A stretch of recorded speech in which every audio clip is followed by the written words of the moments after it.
Yes, very very good afternoon. So कैसे हो आप? बढ़िया एकदम। ओके,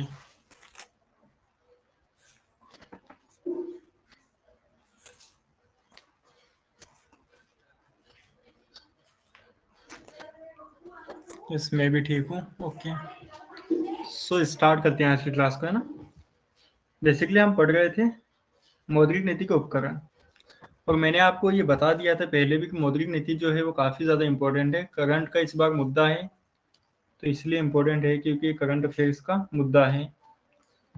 तो यहाँ से क्वेश्चन आने की पॉसिबिलिटी जो है वो बहुत ज़्यादा है। और अगर आप प्रीवियस ईयर की क्वेश्चंस को देखोगे तो प्रीवियस ईयर के क्वेश्चन में बैंकिंग प्रणाली से 7 से 8 क्वेश्चन हर साल हमें देखने के लिए मिलते हैं, है ना। और इस बार तो करंट का मुद्दा है, तो इससे क्वेश्चन आना लगभग तय बात है। क्वेश्चन आके ही रहेगा चाहे कुछ भी हो जाए, ठीक है। सो मौद्रिक नीति के उपकरण, मौद्रिक नीति के उपकरण जो है बेसिकली हमने इसको दो पार्ट्स में तोड़ा था। एक था मात्रात्मक उपकरण,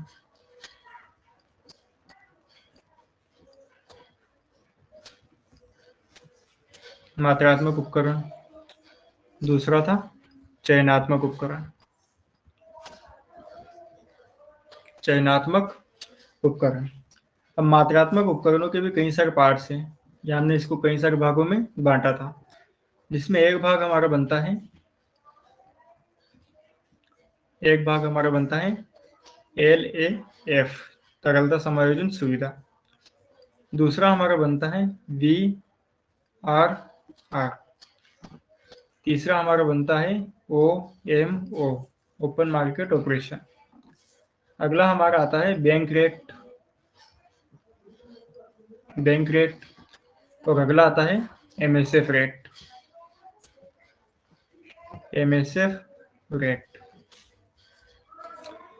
LAF की अगर बात करते हैं तो इसे हम दो भागों में बांट सकते हैं। एक आता है रेपो रेट, एक आता है रिवर्स रेपो रेट।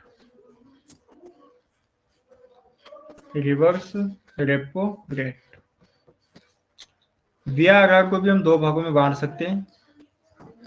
एक होता है CRR, दूसरा होता है SLR। गुणात्मक उपकरणों की बात करते हैं तो इसे हम तीन भागों में तोड़ सकते हैं। पहला आता है शाख राशनिंग,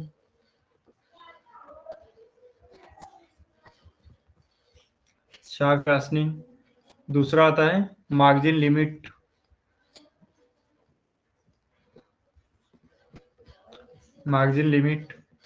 और तीसरा आता है नैतिक दबाव।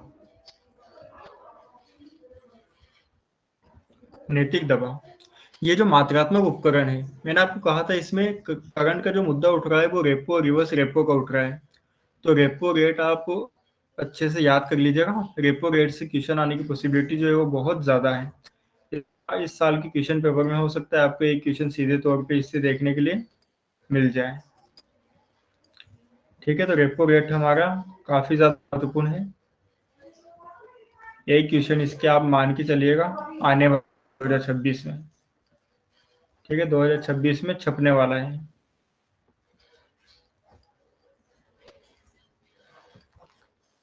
छपने वाला प्रश्न, ठीक है।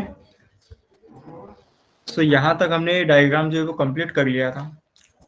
ये सारे प्रोसेस हमने कंप्लीट कर ली थी, और मात्रात्मक उपकरण जो थे ये सारे के सारे हमने पढ़ लिए थे। मात्रात्मक उपकरण के बाद में अब हमें आगे की जो चीज़ कवर करनी है वो है चयनात्मक उपकरण। अब चयनात्मक उपकरण को हमने तीन भागों में तोड़ दिया, है ना। और आपने हेडिंग भी लगा ली थी लास्ट क्लास में। तो चयनात्मक उपकरण में कुछ लिखा था क्या आपने?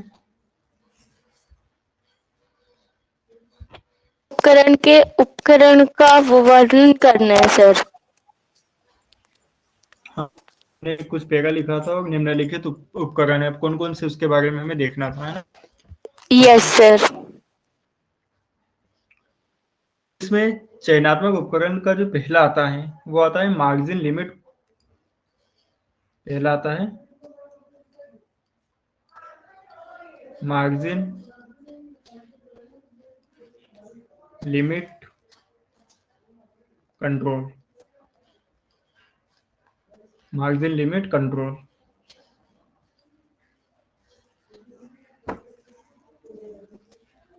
मार्जिन लिमिट कंट्रोल, या पहली हेडिंग डालिए, डैश लगाइए इसमें।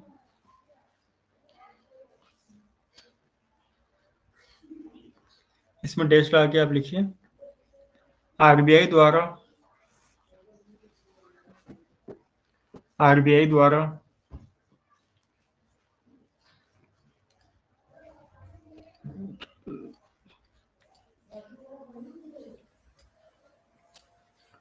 आरबीआई द्वारा किसी ऋण विशेष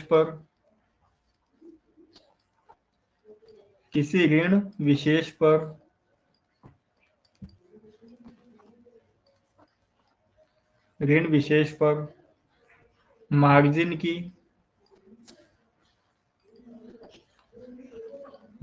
की न्यूनतम सीमा का निर्धारण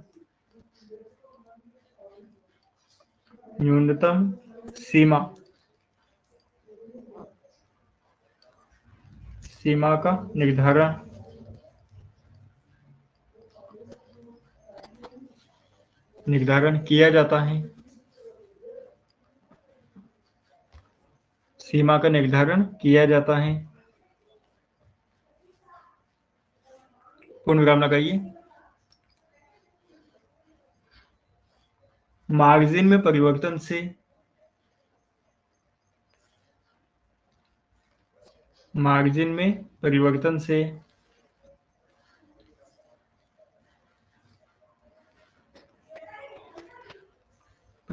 से ऋण के आकार में भी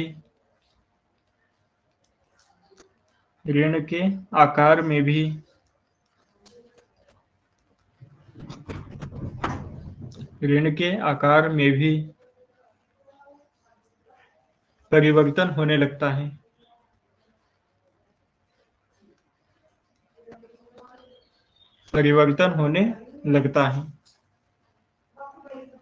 परिणाम स्वरूप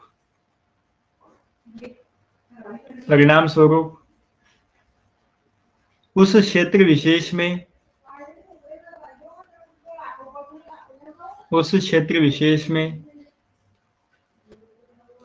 मुद्रा की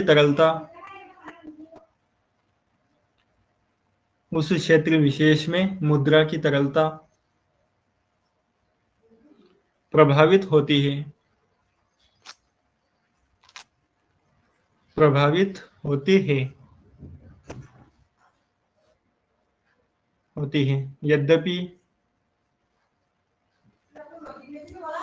यद्यपि इसका अन्य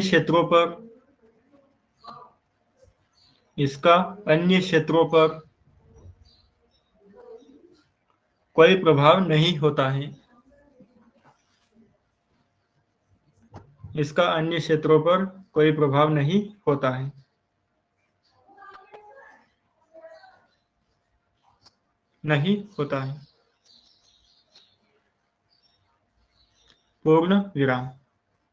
पूर्ण विराम। अब देखिए आप, मार्जिन लिमिट कॉस्ट आखिरकार होती क्या है।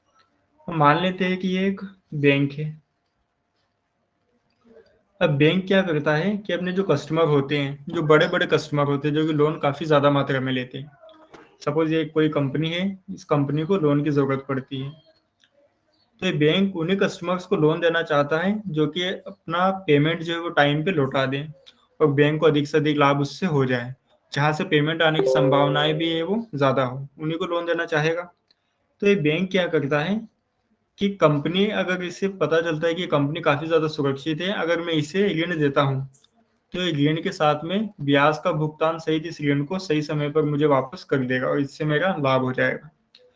तो बैंक कई बार क्या करते हैं कि किसी एक कंपनी में, या फिर कंपनी क्या करती है, काम करती हो सकता है किसी उद्योग का काम करे, तो औद्योगिक क्षेत्र में बैंक जो है वो कई सारी भाग जो है अपने लोन का करीब 90% हिस्सा जो है वो औद्योगिक क्षेत्र को देने लग जाते हैं। जब ये 90% से ज्यादा हिस्सा किसी एक क्षेत्र में देने लग जाते हैं तो इससे क्या होता है, बाकी कृषि क्षेत्र जो है वो पिछड़ सकता है, क्योंकि उनको भी लोन की आवश्यकता पड़ती है। इसके अलावा सेवा सेक्टर जो उसको भी जरूरत पड़ती है, तो वो हो सकता है कि वो भी पिछड़ जाए। तो इन्हीं सब कारणों को बचाने के लिए बैंक के ऊपर आरबीआई ने एक सीमा आरोपित कर दी है और बैंक को कहा गया है कि आप एक काम करिए, कुल ऋण का आप केवल 30% हिस्सा ही औद्योगिक क्षेत्र को आप दे पाएंगे, 30% से ज्यादा हिस्सा आप नहीं दे पाएंगे। तो ये एक जो सीमा निर्धारित कर दी है आरबीआई के द्वारा, इसी सीमा को कहा जाता है मार्जिन लिमिट कंट्रोल, यानी कि आप इस ज्यादा लोन जो है वो औद्योगिक क्षेत्र को नहीं दे सकते। तो आरबीआई ने इस नीति के माध्यम से बैंक को कंट्रोल किया हुआ है, इसी को हमने मार्जिन लिमिट को कंट्रोल का नाम दिया। क्लियर है हुआ यहाँ तक? क्लियर हुआ यहाँ तक?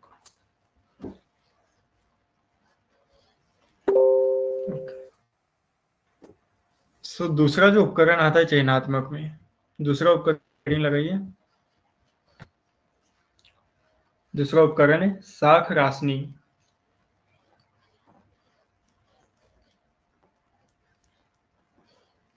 साख राशनी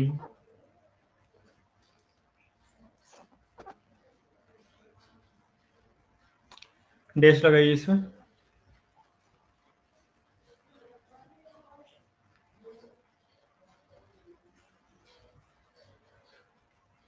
देखिए इसमें आरबीआई द्वारा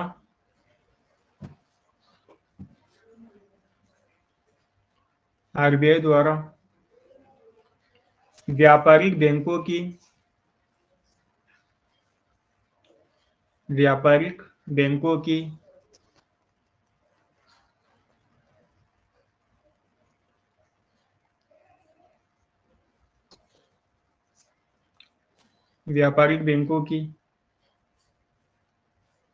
ऋण योग्य राशि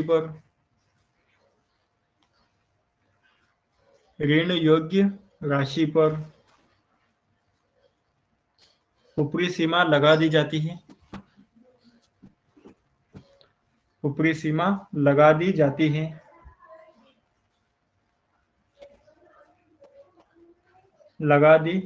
है जिसका उद्देश्य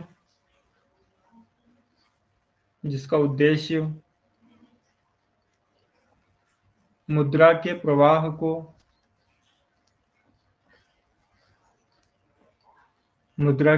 को अनावश्यक क्षेत्रों की बजाय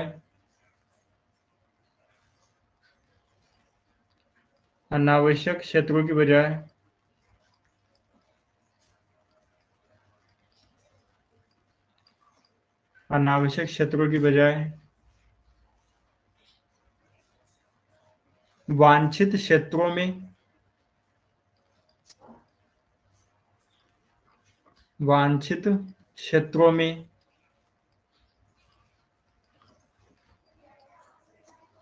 में उपलब्ध कराना है।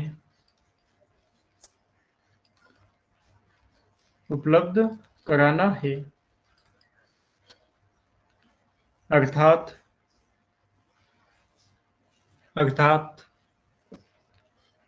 यह मुद्रा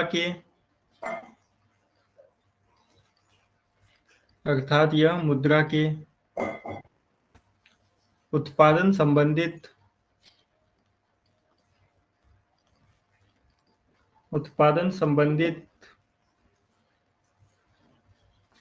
कार्यों को प्रभावित करता है। उत्पादन संबंधित कार्यों को प्रभावित करता है।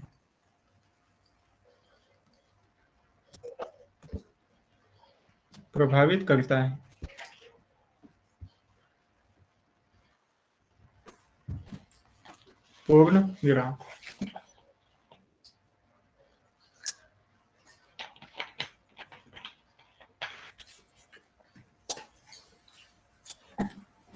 पूर्ण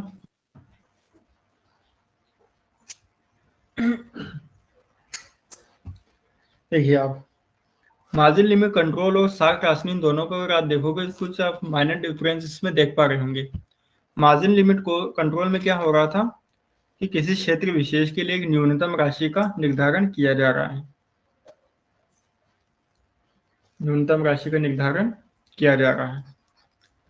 कैसे?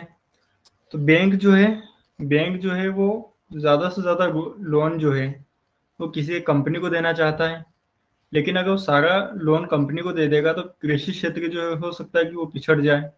तो बैंक ने क्या किया है, बैंक को कहा गया है आरबीआई के द्वारा, सॉरी आरबीआई ने बैंक को कहा है कि आप एक काम करिए, कंपनी को आप लोन देना चाहते हो तो दीजिए, लेकिन अपने लोन का आप 30% कंपनी को दीजिए, बाकी का जो लोन है उसमें से 20% लोन जो है आप कृषि क्षेत्र को दे दीजिए।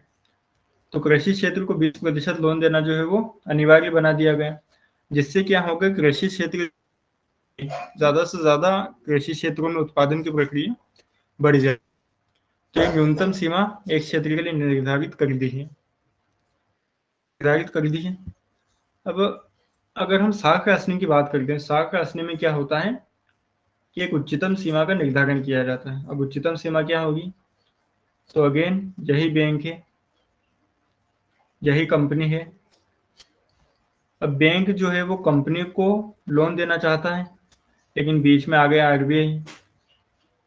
आरबीआई ने क्या कहा, बैंक से कहा कि आप एक काम करिए, आप जो लोन दे रहे हैं उस लोन का आप 50% हिस्सा ही कंपनी को दे सकते हैं। 50% से ज़्यादा हिस्सा आप लोन के रूप में किसी कंपनी को नहीं दे सकते हैं। इसके बाद जो आपका हिस्सा बचेगा आपको कुछ कृषि क्षेत्र में देना होगा, कुछ अलग सेक्टर में देना होगा, लेकिन 50% से ज़्यादा हिस्सा जो है आप कंपनी को नहीं दे सकते। तो आरबीआई ने क्या किया है, बैंक की जो ऋण देने की क्षमता थी उस पर एक लिमिट लगा दी है कि 50% अधिकतम है, इससे ज़्यादा जो है आप किसी एक क्षेत्र को नहीं दे सकते। तो बैंक चाहकर भी लोन, उसके पास पैसा है देने के लिए, लेकिन फिर भी वो नहीं दे सकता, क्योंकि आरबीआई ने उसको कंट्रोल कर लिया है। ठीक है, तो ये होती है साख राशि। ओके, तीसरा आता है नैतिक दबाव।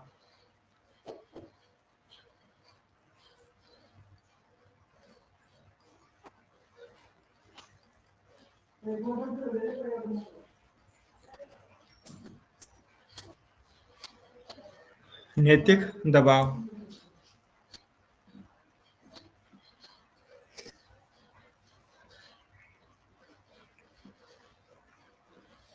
अब नैतिक दबाव क्या होता है? जी, नैतिक दबाव सिंपल है। आपको पता है मौद्रिक नीति की जो समीक्षा करने का काम होता है, कौन करता है वो? मैंने काफी बार बताया है, बताना एक बार मुझे, मौद्रिक नीति की समीक्षा कौन करता है?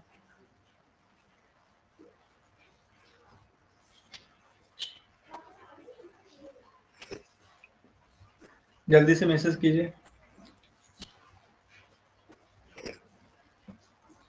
जिससे आरबीआई करता है ना, आरबीआई जो है वो मौद्रिक नीति की समीक्षा करता है। अब जब आरबीआई मौद्रिक नीति की समीक्षा करता है तो वो इस बात को ध्यान में रखते हुए करता है कि अभी मुद्रास्फीति क्या है, महंगाई कितनी है, अगर महंगाई ज्यादा है तो रेपो, रिवर्स रेपो को बढ़ाए या घटाए, इन सबको ध्यान में रखते हुए वो मौद्रिक नीति को लागू करता है। यही काम होता है। लेकिन बैंक क्या करते हैं, बैंक को इस सबसे कोई मतलब नहीं होता है कि मौद्रिक नीति वगैरह क्या है। उनको बस एक काम से मतलब है, पैसा दो, अपना लाभ कमाओ, तो ज्यादा से ज्यादा ऋण देना चाहते हैं। तो अगर बैंक ज्यादा से ज्यादा ऋण देंगे तो उसकी बदौलत हो सकता है कि महंगाई जो है वो ज्यादा बढ़ जाए। किसी एक क्षेत्र को अगर बैंक ऋण ज्यादा देंगे तो इससे क्या होगा, मार्केट में तरलता ज्यादा पहुंचेगी। अगर तरलता ज्यादा पहुंचेगी तो लोगों की क्रय शक्ति जो है वो भी बढ़ेगी। लोगों की क्रय शक्ति बढ़ेगी तो इससे बाजार में मुद्रास्फीति या महंगाई जो है वो भी बढ़ जाएगी। तो ये सारी चीजें बढ़ेगी। तो आरबीआई जो है बैंकों से अनुरोध करता है कि आप अपने ऋण देने की क्षमता को या फिर अपनी नीति को इस प्रकार से रखें कि वो हमारी मौद्रिक नीति के अनुरूप होनी चाहिए। आप अपनी ऋण देने की जो क्षमता है उसको मौद्रिक नीति के अनुसार ही रखें, जिससे कि बाजार में तरलता एक सीमित सीमा तक जाए, उसके बाद में तरलता ना जाए, ताकि महंगाई पर कंट्रोल किया जा सके। तो आप नैतिक दबाव में डैश लगा के लिख लीजिए। देखिए, आरबीआई द्वारा आरबीआई द्वारा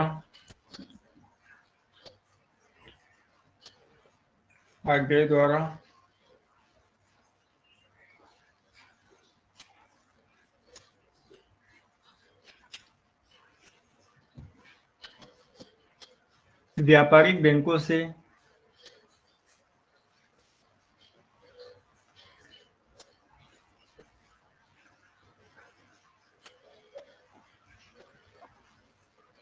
व्यापारिक बैंकों से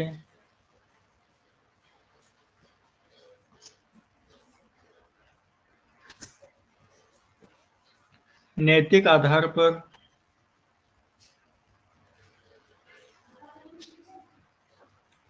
नैतिक आधार पर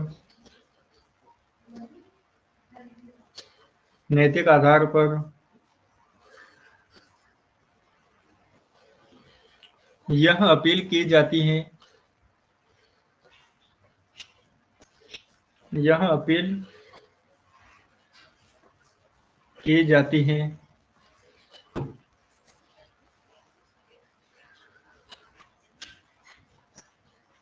की जाती है कि वह अपनी ब्याज दरों में परिवर्तन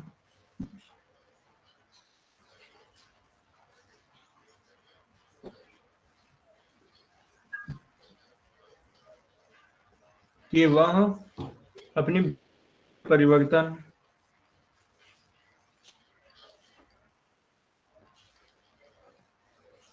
ब्याज दरों में परिवर्तन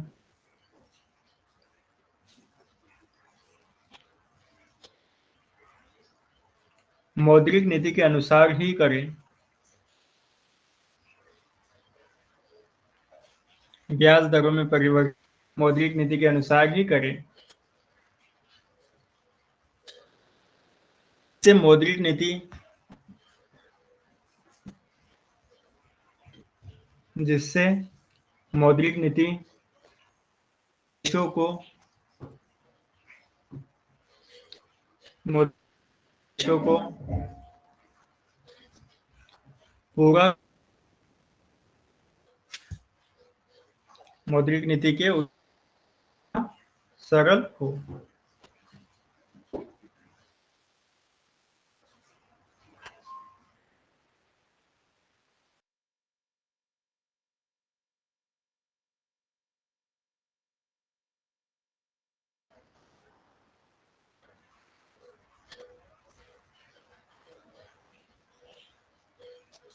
लगाइए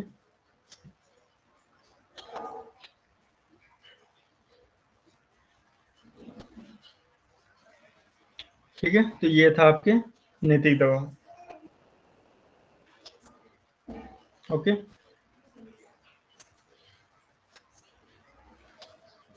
अब अगली चीज हमें क्या देखनी है?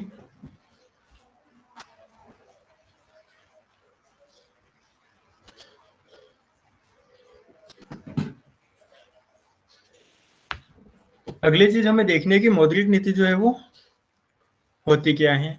अब हमने देख लिया कि तरलता को कैसे कंट्रोल किया जा सकता है, आरबीआई कैसे करता है, लेकिन आरबीआई जो है वो मौद्रिक नीति का उपयोग जो है वो मुद्रास्फीति को कंट्रोल करने के लिए भी करता है, मार्केट में तरलता को नियंत्रित करने के लिए भी करता है, और सभी बैंकों का नियमन करने के लिए भी करता है। ये हमने देख लिया है। अब मौद्रिक नीति जो है उसमें उतार चढ़ाव कई सारी बार हमें देखने के लिए मिलता है। जैसे इस बार की जो खबर आई थी वो आई थी कि आरबीआई के द्वारा रेपो रेट जो है उसे कम कर दिया गया है या फिर बढ़ा दिया, कुछ इससे मुझे ठीक से याद नहीं रहा। 50 अंक कम कर दिया है ना, कम कर दिया है। तो उसे कम क्यों किया गया, तो कम करने का काम किसका है, किस नीति के द्वारा करता है, ये सारे क्वेश्चंस बन सकते हैं। तो आरबीआई के द्वारा बेसिकली एक समिति का गठन किया जाता है, उस समिति की अनुशंसा पर ही मौद्रिक नीति के उपकरणों का प्रयोग किया जाता है।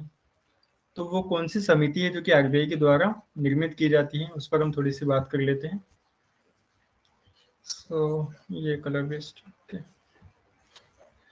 तो उसके लिए आरबीआई के द्वारा एक समिति बनाई जाती है जिस समिति का नाम है मौद्रिक नीति समिति। मौद्रिक नीति समिति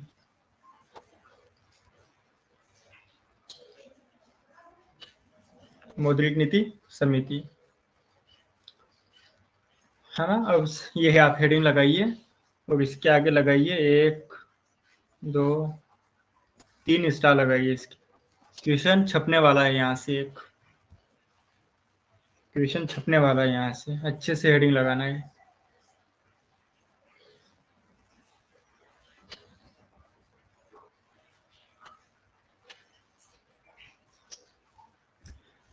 ना। अब ये क्या होती है, तो अगर मौद्रिक नीति समिति की हम बात करते हैं तो बेसिकली इसे इंग्लिश में कहा जाता है monetary policy committee, monetary policy committee, MPS के नाम से आप इसे जानते हैं, ठीक है, एमपीसी, सॉरी एमपीसी के नाम से आप इसे जानते हैं।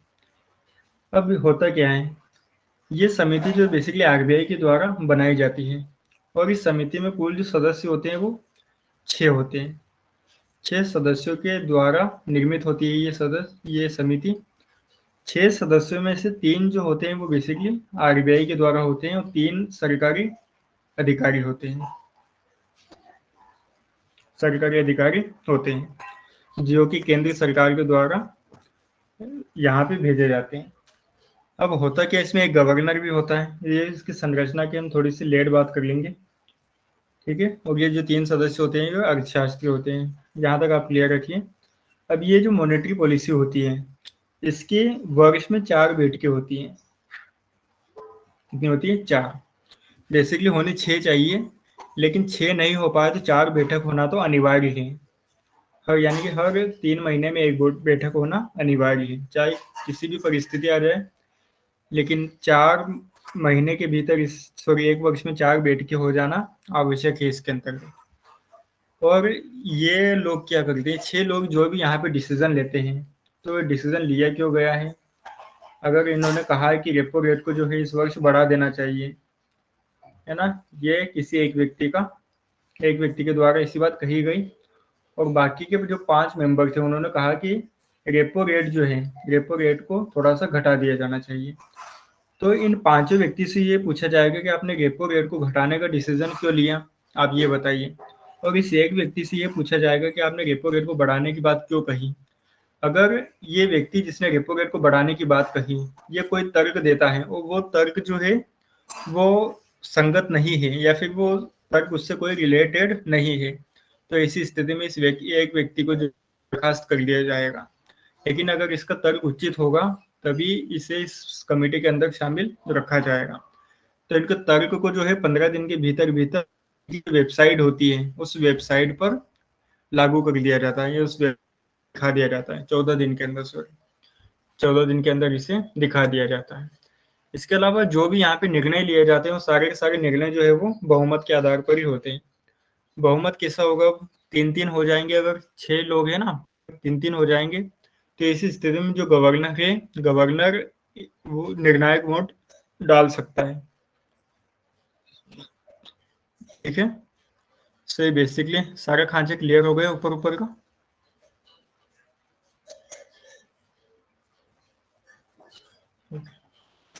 सब इसी मॉनेटरी पॉलिसी कमेटी जो है इसको हमें लिखना है, तो आप लगा के लिखिए, डैश लगा के लिखिए।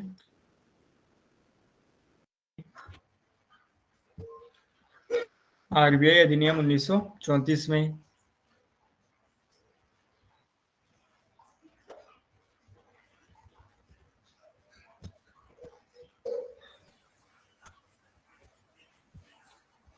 में संशोधन करके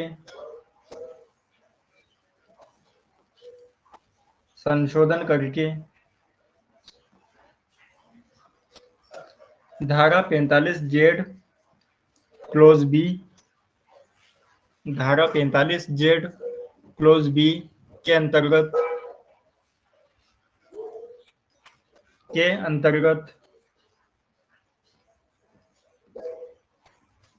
6 सदस्यों वाली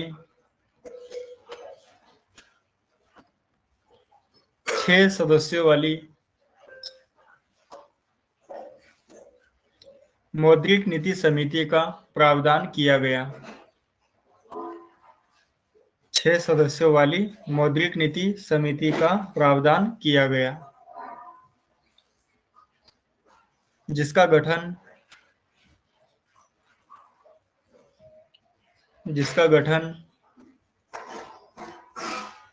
केंद्र सरकार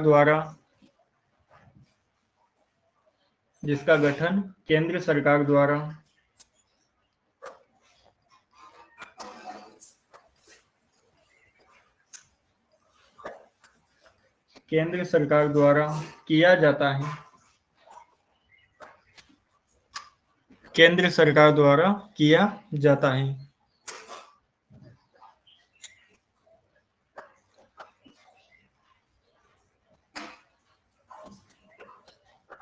किया जाता है, पूर्ण विराम लगाइए। यह समिति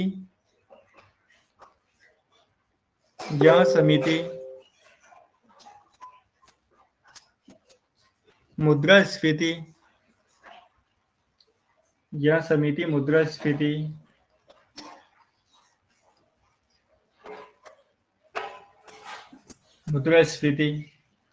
एवं आर्थिक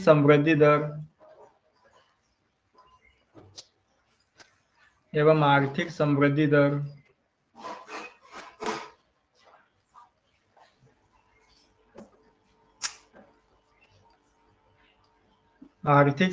दर लक्ष्यों को प्राप्त करने के लिए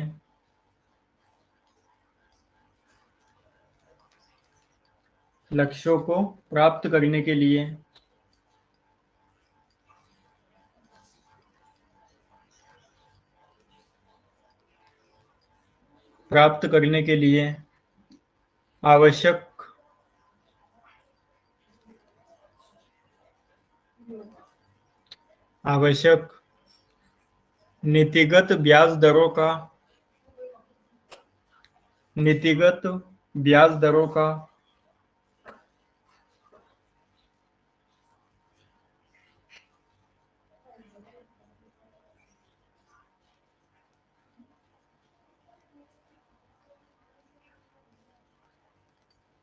नीतिगत ब्याज दरों का निर्धारण करती है।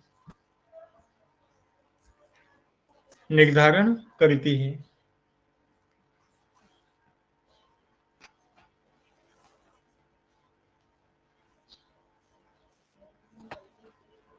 करती है। पूर्ण विराम लगाइए।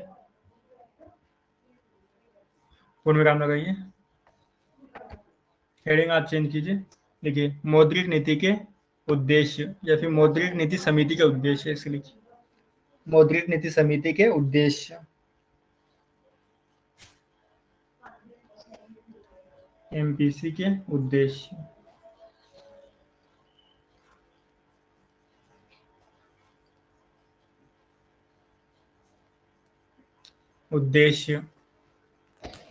उद्देश्यों में डैश लगाइए। पहला उद्देश्य आप इसका लिखिए।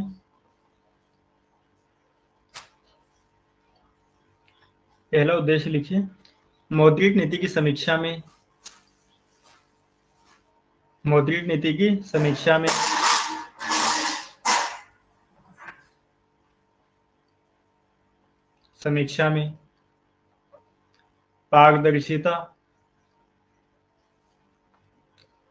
पारदर्शिता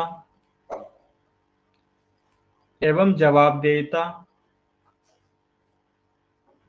जवाबदेहिता को बढ़ावा देना।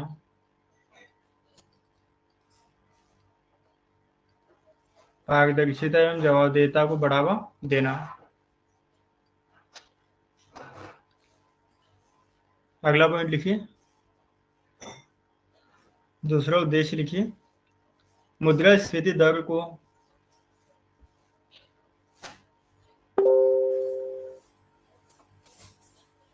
मुद्रास्फीति दर को निर्धारित लक्ष्य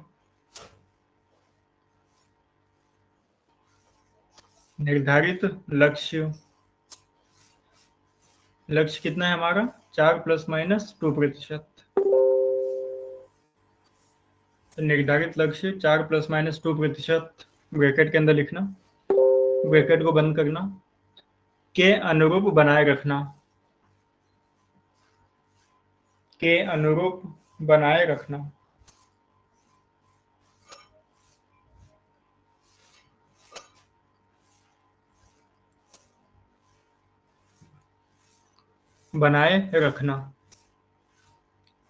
पूर्ण विराम लगाइए।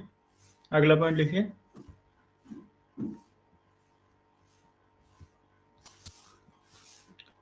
लिखिए।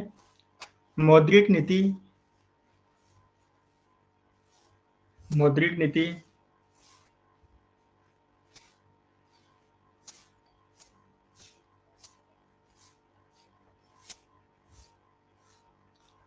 मौद्रिक नीति एवं राजकोषीय नीति के मध्य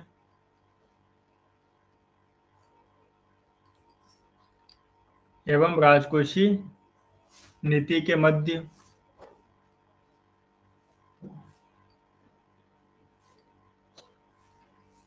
राजकोषीय नीति के मध्य सामंजस्य स्थापित करना, सामंजस्य स्थापित करना,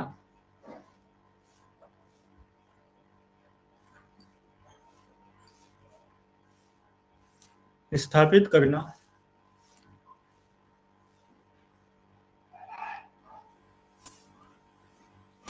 पूर्ण विराम लगाइए, पूर्ण विराम लगाइए, फिर हेडिंग चेंज कीजिए, अगली हेडिंग चेंज कीजिए, मौद्रिक नीति समिति की कार्यप्रणाली, मौद्रिक नीति समिति की कार्यप्रणाली, एमपीसी की कार्यप्रणाली।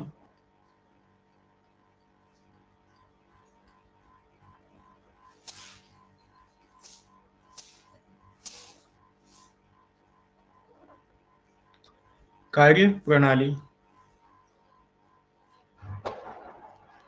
डैश लगाइए, देखिए पहला पॉइंट, समिति में कुल 6 सदस्य हैं, समिति में कुल 6 सदस्य हैं,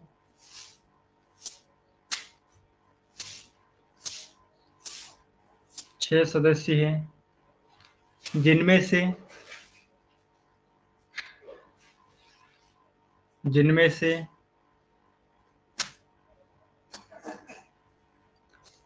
से 3 आरबीआई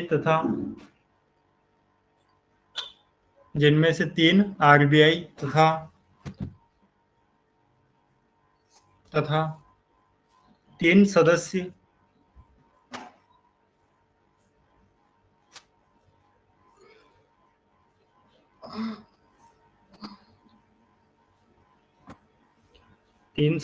सरकार का प्रतिनिधित्व करते हैं,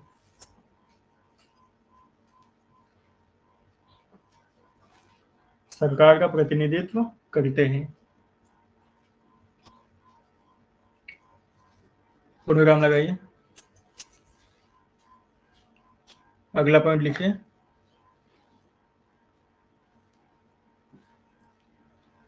अगला पॉइंट लिखिए, ठीक है। आरबीआई के प्रतिनिधि के रूप में,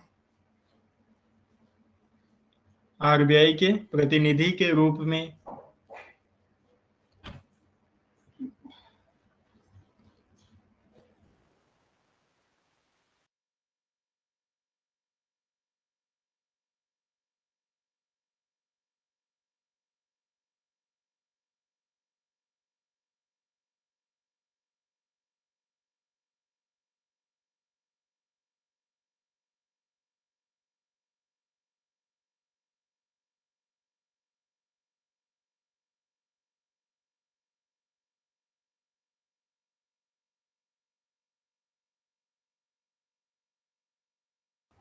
हेलो, आवाज क्लियर है ना मेरी?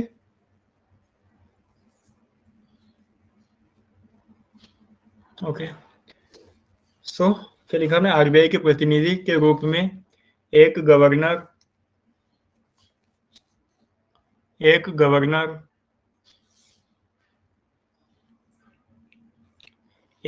गवर्नर,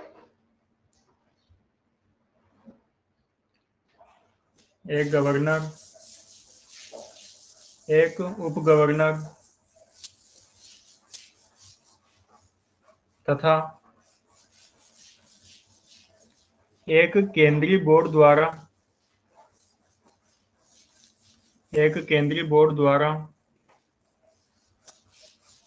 नामित अधिकारी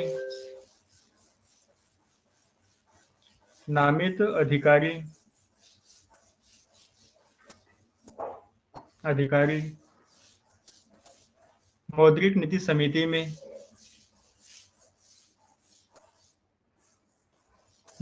समिति में हिस्सा लेते हैं,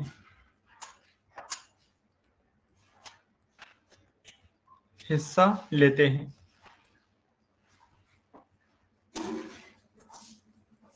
जबकि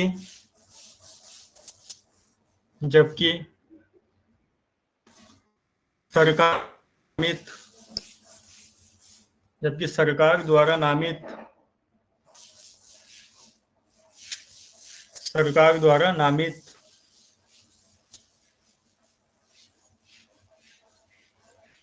3 सदस्य अर्थशास्त्री होते हैं। सरकार द्वारा नामित 3 सदस्य अर्थशास्त्री होते हैं। अर्थशास्त्री होते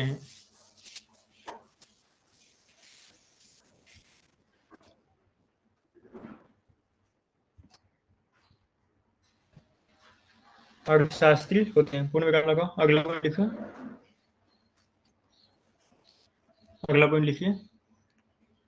ठीक है। समिति की अध्यक्षता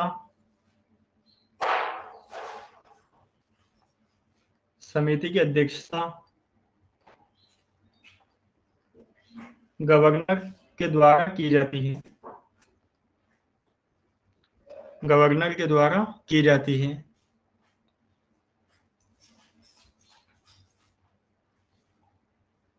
गवर्नर के द्वारा की जाती है।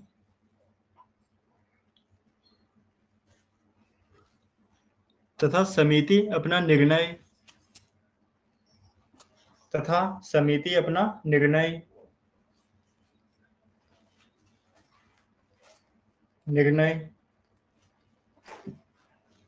बहुमत के आधार पर लेती है। बहुमत के आधार पर लेती है।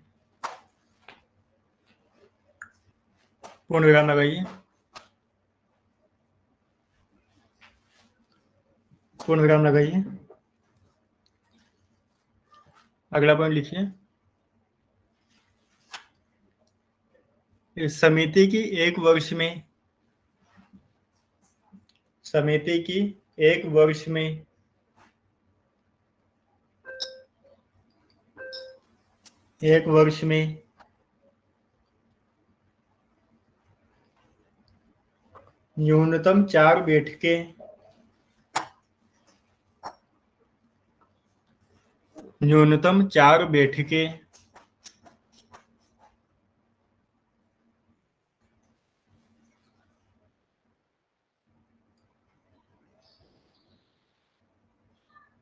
न्यूनतम 4 बैठकें होना अनिवार्य है। 4 बैठकें होना अनिवार्य है।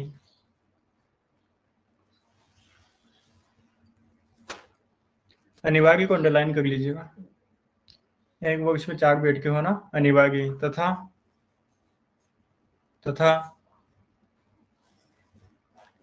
बैठक के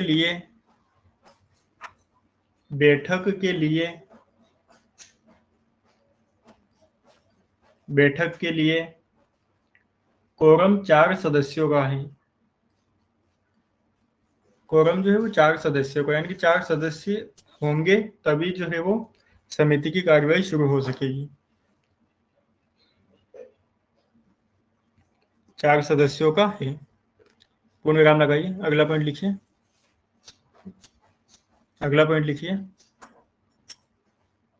समिति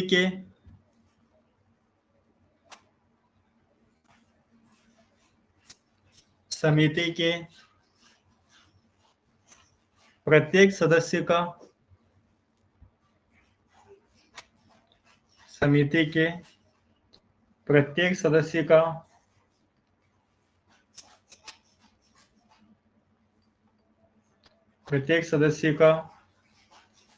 एक वोट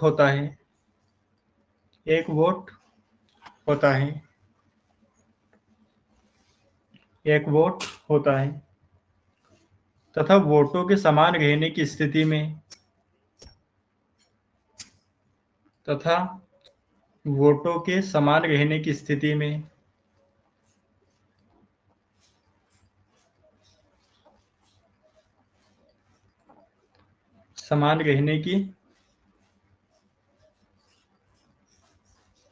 में गवर्नर के पास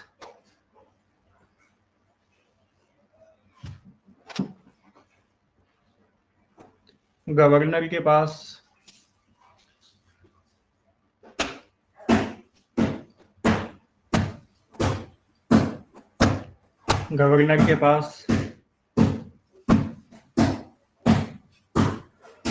निर्णायक वोट का अधिकार होता है। निर्णायक वोट का अधिकार होता है।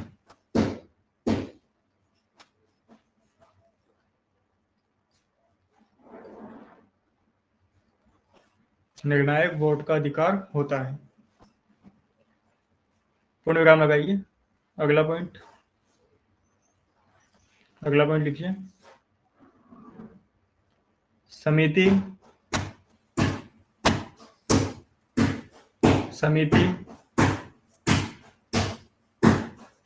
प्रत्येक 6 महीने में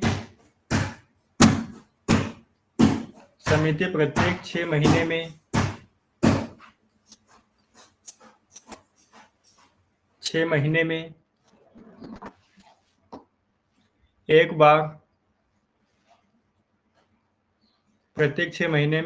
बार मौद्रिक नीति रिपोर्ट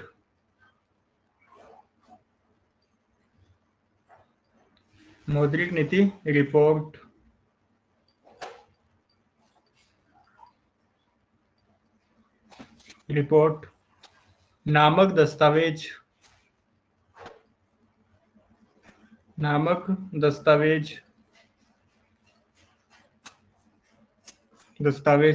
प्रस्तुत करती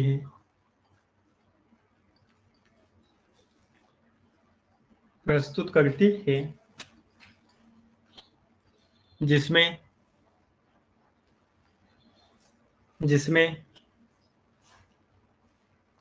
भविष्य की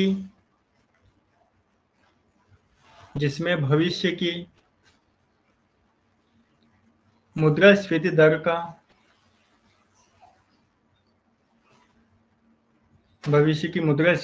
दर का अनुमान लगाया जाता है।